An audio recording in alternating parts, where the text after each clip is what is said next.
Hari ni Bella ada nak bagi gift dekat Talent AI. So untuk perempuan, Bella buatkan diorang bag makeup custom. Ada nama diorang dan pemilihan colour pun diorang yang pilih sendiri. Dan ni gift saja Bella buat untuk diorang. Sebab masa tu Bella ada beli barang and then alang-alang Bella belikan sekali untuk diorang custom. Okay, jom kita tengok bag makeup yang Bella custom untuk diorang. Untuk lelaki punya pula, Bella custom benda lain. So jom kita tengok reaction diorang yang Bella belikan untuk diorang. Korang, ni bag makeup korang dah sampai.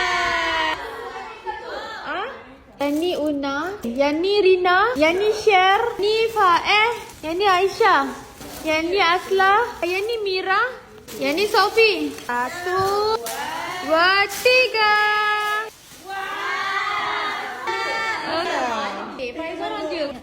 Lagi. Ya. Okay.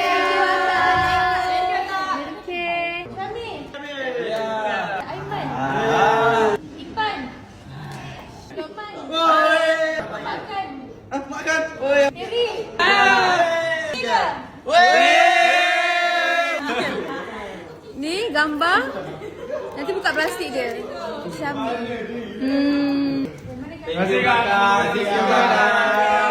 Ni untuk kanda. Ya Allah. Lawanya. Terima kasih kakak. Gambar naik motor waktu pergi konvoi dengan abang. Wah.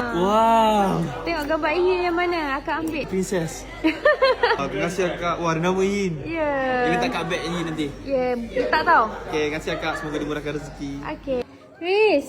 Ni untuk Riz dengan Aiman. Thank you, Alum. Nanti bagi Aiman sekali Aiman. Wah, cantiknya gambar ni. Hai. Wow, saya Joanna Riaz. JR Family, perfect. Thank you so much.